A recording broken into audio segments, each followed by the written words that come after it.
Hongera sana. Asante. Unaenda kuwa bibi tena kwa mara nyingine. Mesha kuwa bibi mara nyingine. Kwa mara nyingine. Ndio. Kitu kikubwa ambacho ulikuwa unakihofia kwenye sherehe ya leo ni nini? Kitu kikubwa ulichokuwa unakihofia? Nilikuwa sihofi chochote. Mimi kwa sababu namtegemea Mungu, huwa sina hofu. Ukiwa unamtegemea Mungu unakuwa huna hofu. Moja kati ya kitu ambacho Shamira ameniambia ni kwamba Zuchu alikuwa hataki hii. Yeye alitaka iende. Hata mimi nilikuwa sitaki mambo haya. Lakini wenziwe ndio wakaona, mama tunakushauri, ngambia basi ngoja tumuulize Zura vipi, akasema basi wache wafanye. Basi fanyeni. Diamond amekusifia sana pale. Mama mkwe wake una upendo, ni mama ambaye unasikiliza. Hata wakiwa na matatizo wewe unayasolve kama mama wa wote wawili, sio kama mama wa binti yako tu. Kuna kipindi ambacho lilikuja kubwa ambalo ukaona hii itashindikana? Huwezi kushindwa na ng'ombe, hashindwi na pembe yake. Na mara nyingi mimi huwa nampendelea Diamond. Mwanangu ndio huwa namgomba sana, nampendelea sana Diamond. Kwa sababu sisi kwetu ustaarabu wetu, mwanamume yule akioa wewe ndio anakuwa mwanao, na mwanamke akiolewa anakuwa mtoto wa upande wa pili. Kwa hiyo mimi mara nyingi nakuwa namtetea Diamond mpaka mwanangu asema mama wewe unampendelea sana Diamond, ndio maana anakuwa mkorofi na nini. Na mimi ukorofi vitu vya kawaida, binadamu vitu vidogo vidogo kukosana ni vitu vya kawaida. Inataka subra, mradi akutii jiti la macho akukate mkono. Basi wanaume ndio tumeumbiwa sisi, na sisi tumeumbwa kwa ajili ya wanaume. Vitu lazima vitatokuweko, vikombe tu vikikaa pamoja vitagongana. Sasa sema kwa sababu ya umaarufu wao kitu kinakuwa kidogo, lakini watu wanafanya kinakuwa kikubwa. Sasa ile ndio inayowaumiza watu, binadamu inawaumiza. Mtu anaweza kuumia kwa sababu ya vile watu wa nje wanavyofanya kikubwa. Alafu kuna watu pembeni wa chakunaku wanavitia chumvi na kutaka kuvibeba kama vyao, wala haviwahusu. Wanaumiza watu na kwa publish watu, kwa mnaona huyu hatakiwi kang'ang'ani, vitu kama hivyo ndio wanaumiza watu. Lakini mbona kila kitu ni kitu cha kawaida, vitu ni vya kawaida. Ya DJ, hivi imekuwa rahisi wewe kudeal na Diamond kwa sababu superstar wewe ni kitambo? Hapana, sio kwa sababu ya superstar, busara tu. Okay. Kuna kipindi ambacho Instagram watu walikuwa wanaamini hii ndoa imevunjika kabisa.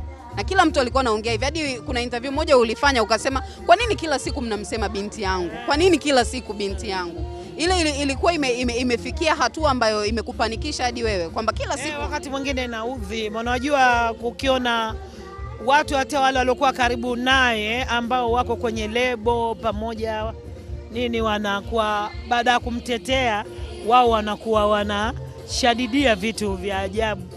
Manake unapokuwa na mwenzio, shoga yako au rafiki yako au mtu mko kwenye group moja, ukitokezwa na tatizo unategemea wale wenzio watakutetea. Lakini sasa baada ya kukutetea wao pia wanakukandamiza. Vitu kama hivyo vinaumiza sana. Ilikufanya baadhi ya watu kwenye waliokuwa wanaongea usiongee nao? Pengine mimi siwezi kuacha kuongea na mtu. Kwa sababu dini yetu inakataza kumnunia mtu. Unatakiwa mnunie mtu aliyokuambia kufa tu. Tena unamnunia siku 40 ikimalizika basi. Kwa mimi siwezi kumnunia mtu, vitu vya kawaida. Kama zilivyo nyimbo, maneno ya mkosaji.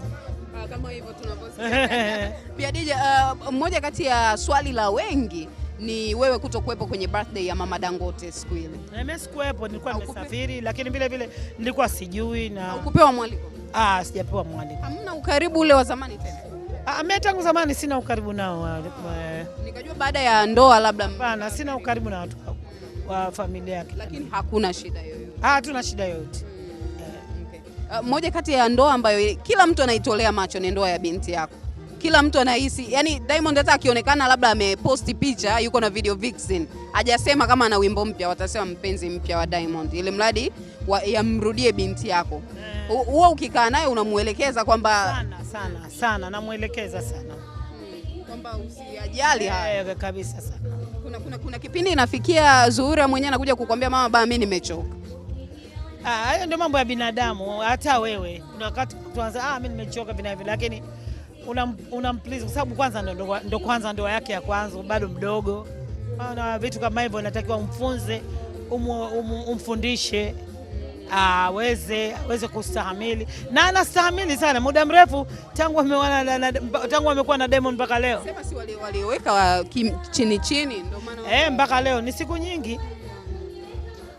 siku nyingi, kwa hiyo amejitahidi. Kashazoea. Kazoea.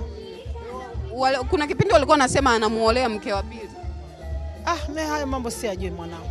Anajua mwenyewe Diamond. Lakini huwezi kusemea moyo wa mtu. Lakini kwa dini yenu haina shida. Dini yetu sinazoruhusu wake wanne. Zuhura anakubali? Hiyo siwezi kujua yeye. Mimi nishaolewa na mume wake watatu.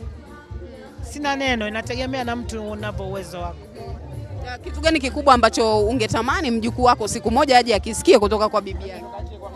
Mjukuu wangu?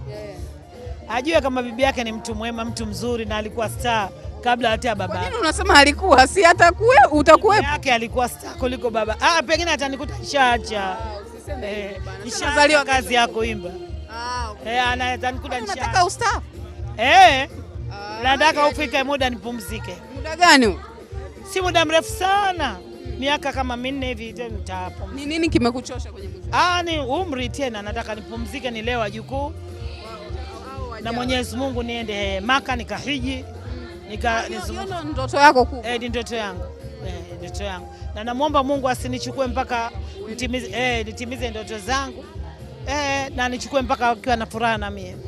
Nataka umshike mjukuu wako maana wote tunamsubiri kwa hamu. Inshallah Mungu atamleta salama. Hongera sana. Asante.